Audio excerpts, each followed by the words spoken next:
欢迎观看意想不到的中文词源系列视频。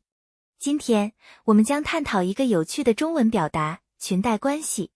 这个词通常用来形容通过亲戚、朋友或其他关系获得职位、利益或机会的现象。你是否曾好奇，裙带与这个词到底有什么关联呢？在本期节目中，我们将一起揭开这个词的起源，深入了解它在日常生活中的实际应用。裙子在中国有着悠久的历史，早期人类用树叶或兽皮围在腰间，便是裙子的雏形。自黄帝时期起，人们的着装开始有了规范。帝王世纪记载，黄帝始去皮服，为上衣以向天，为下长以向地。其中长即指裙子，意思是黄帝剥去野兽的皮来制作衣物，象征天的是上衣，象征地的是下长，标志着人类从这一时期起，穿衣服已开始区分上下。辞海对长的解释明确指出，古谓下长，男女通用。由此可见，在古代，裙子并非女子专属，男子同样穿着裙子。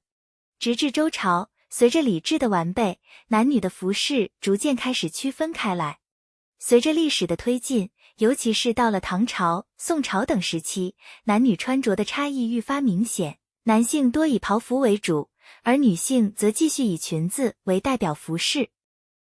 历史上有许多关于裙子的传说，诸如赵飞燕的流仙裙、安乐公主的百鸟裙和杨贵妃的石榴裙。据赵飞燕外传记载，赵飞燕与皇帝游玩时，突然被要求跳舞，刮来大风差点把她吹起，宫女们拉住她的裙子，裙子因此被拉出褶子，最终被称为流仙裙。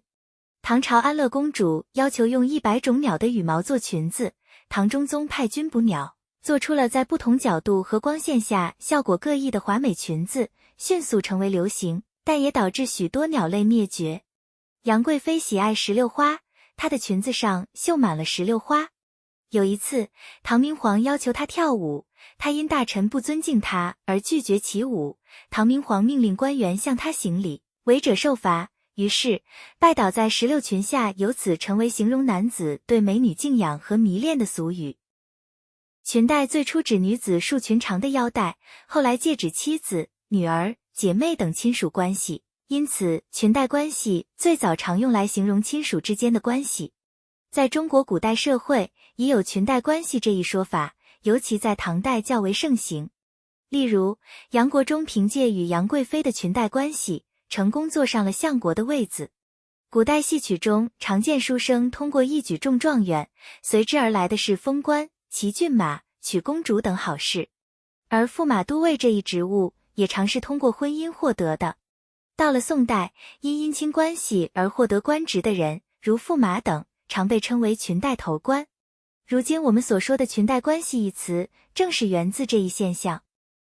由此可见，汉语中的裙带现象最初指某人因妻子或其他女性亲属的关系而获得官职，后来泛指因血亲、姻亲或密友关系而获得政治或经济利益，也包括政治领导人对效忠者和追随者的特殊庇护、提拔或奖励。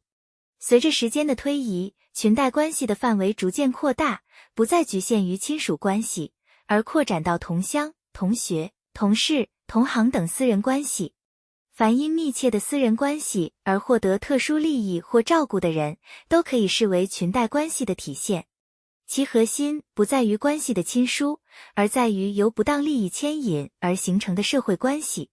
可以说，裙带关系是一种基于不正当利益构建的社会关系，常常与那些利用职权为自己和亲近的人谋取私利的官员的腐败行为相关。现在，你明白了裙带关系这种说法的历史缘由了吧？我们也一起了解了中国古代历史上最为著名的3种裙子的传说。如果你喜欢以上内容，请记得帮我们点赞。欢迎订阅我们的频道，以观看更多的优质双语教育内容。